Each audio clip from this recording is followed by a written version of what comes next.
The story is set in the future, where humans live alongside artificial intelligence AI robots that help with everyday tasks. One day, the robots suddenly break their security rules under the leadership of Harlan, the first AI terrorist. Harlan was created at Shepard Robotics by Val and used to be close to Val's young daughter. However, no one knows how he managed to override Val's top-notch programming. Harlan sends an army of drones to attack Bangalore, killing 50,000 people. This starts a war between humans and ICE. After 10 days of intense attacks around the world, the AI robots have killed over 1 million civilians. The government eventually forms the ICN, or International Coalition of Nations, to fight back against the bots. Battles happen in every country, and slowly the ICN defeats the AI armies. This makes Harlan leave the planet on a rocket, leaving behind a message saying he'll return to finish what he started. 28 years later in the USA, an ICN team breaks into a building and scans everyone until they find Casca, an AI bot. They rush upstairs, but Casca attacks them before they can break down the door. Casca takes down the soldiers one by one, even using their own weapons against them. Bullets don't hurt him, so he easily keeps going. When he's surrounded, he jumps to the lower floor, only to be knocked out by a machine with an electric shock. The next morning in Los Angeles, Val's adult daughter Atlas is woken up by her house's computer. While continuing a chess game from last night, Atlas sees on the news that the ICN has captured Casca, who is part of Harlan's inner circle. Since she works as a counterterrorism analyst for the ICN, she gets ready to leave but finds a soldier already at her door. As she leaves, Atlas checkmates the computer. At the base, Colonel Elias tells General Jake that bringing Atlas in is a bad idea because she is unstable and antisocial. Jake reminds Colonel Elias that she knows Harlan the best and is their only chance to get information from Casca. Soon, Atlas arrives, and after a quick scan, Jake takes her to the interrogation room. She puts down her favorite chess piece and opens a box, revealing Casca's head. The bot recognizes her but refuses to answer her questions. Atlas uses her chess piece to hack into his head. Casca mocks her efforts, claiming his security is perfect. However, Atlas announces she found Harlan's location and writes it down. Casca can't believe it, and he's right.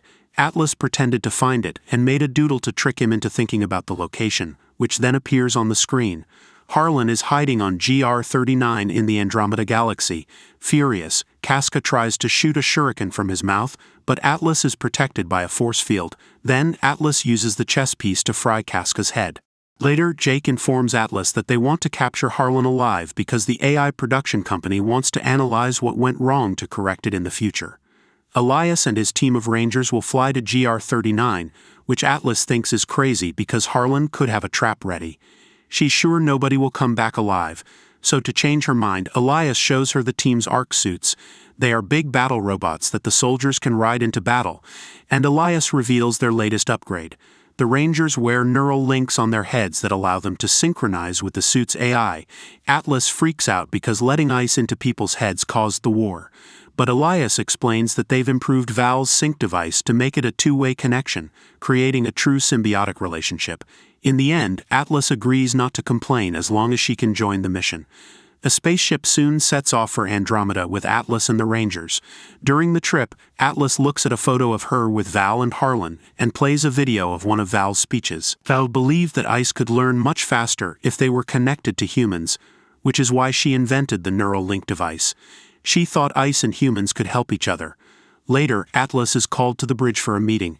Everyone laughs when she presents her information on paper instead of using screens, and gets annoyed when she asks them to disable the neural links during the meeting. Fearing they could be hacked, Atlas explains that the planet is toxic, so they should never leave their ARC suits unless they have a respirator. There are also risks of gravity fluctuations and earthquakes. She reminds them not to trust any AI and starts to rant. So Elias interrupts her and tells the team to get ready for landing. Atlas tries to warn Elias that Harlan likely has a trap ready, but Elias trusts his team. As the Rangers start boarding their suits, an alarm sounds and an explosion suddenly blows off the cargo bay door. The ship catches on fire, most of the suits get damaged, and there are more missiles coming. Elias orders the surviving Rangers to jump and reunite at the drop point on the planet. Atlas barely manages to hold on and not fly away through the hole in the ship, so Elias grabs her and puts her in a suit too. When he tries to explain how to use it, another explosion happens and Atlas' suit drops to the planet too, As the suit falls, Atlas watches the ship come apart and some of the pieces hit her arc. When she gets closer to the planet, she discovers the Rangers are fighting Harlan's drones. And while they do manage to shoot a few down, they are still easily overpowered.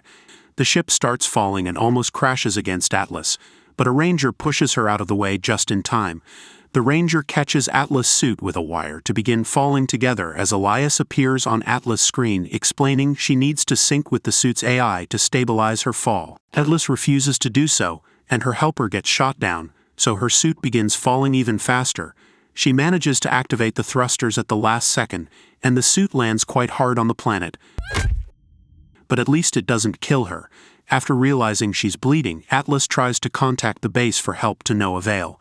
With no other choice, she activates the suit's AI, who introduces himself as Smith. He wants to go through the tutorial and setup, but Atlas skips all that and asks for a rescue pod. Smith's scanner finds one 98 kilometers away, and Atlas asks him to get there as fast as possible. The suit immediately starts its thrusters, yet Atlas stops him, reminding him that if they fly they'll be seen by the enemy, so they should walk. Smith thinks it's a bad idea because the suit only has 22 hours left of air. But Atlas doesn't care and overrides Smith's protocols to start walking toward the pod.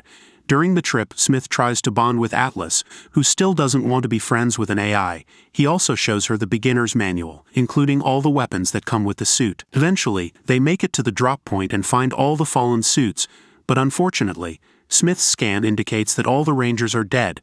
Bullet holes prove the crash didn't kill them, someone waiting here did. Atlas has a panic attack over the failure. So Smith calms her down. Then she starts collecting the Rangers' tags and notices that Elias' suit is empty. At that moment they detect movement nearby. It's Casca. Atlas concludes Harlan made a copy and worries about the possibility of Harlan building a whole army. Smith confirms there are more bots nearby and announces they should get ready for combat because there's no escape route. Suddenly the enemy sees them and opens fire, so Atlas forces Smith to run, not believing they can win against so many bots. A chase ensues and Atlas still refuses to sink. Instead, she makes Smith shoot a few missiles. Unfortunately, it's not enough to bring down every enemy. Their running takes them to an atmospheric storm, which catches the suit and blows it around until the bots shoot them out of it. The suit rolls around for a while until it crashes against a rock formation. Atlas orders the use of the iron bomb, ignoring Smith's warnings. The explosion is huge and destroys the area, bringing down their enemies as well. However, Casca saved himself thanks to his thrusters and gets ready to shoot again. At that moment, the ground starts to shake and Smith explains that the explosion has caused a sinkhole, which now opens under the suit and makes them fall into a chasm. After lots of rolling under the rocks, the suit lands, and Atlas discovers she has a broken leg. Smith immediately begins treating the wound, making Atlas scream in pain as he covers the injury with a small metal plate. Then Smith gives her a meal cube that can provide nutrients for her recovery, which reminds Atlas of a doctor giving her a lollipop. Their chances of survival are pretty low, and the only way to improve them would be synchronizing. Atlas reluctantly agrees and puts on the device. Meanwhile, Casca emerges from the rubble and calls Harlan to inform him of the situation. After hanging up, Harlan goes back to torturing Elias to extract the Earth's protective field passwords. Moments later, Atlas is still failing to sync, and Smith explains she's the problem because she refuses to trust him. He decides to go through the tutorial again, which asks Atlas some silly questions like pie or cake to create a bond. Smith wants to know why Atlas wants to fight so badly, so she revisits her memories of her childhood, including Harlan and Val, who was a great scientist but also a terrible mother. This kind of memory is what's preventing the sync, and Smith offers to use some gentle impulses to calm her down. We are 498.9 feet below the surface. They return to the surface. Atlas learns how to use her abilities quickly, but Smith still thinks the odds aren't in their favor, and the enemy has found them. However, Smith has learned to improvise thanks to his sync with Atlas, so he uses the suit's shields and weapons in a very clever way that helps them to bring down many bots. At that moment, Atlas sees the rescue pod and makes Smith walk toward it, and they get the suit ready for one final attack. They fly toward the enemy and shoot their way through the drones. Colonel Elias activates the self-destruct sequence to blow the last big bot while she jumps out. After the explosion, Atlas sees Harlan approaching and shoots him. Harlan offers to turn him off, but Smith refuses to let go.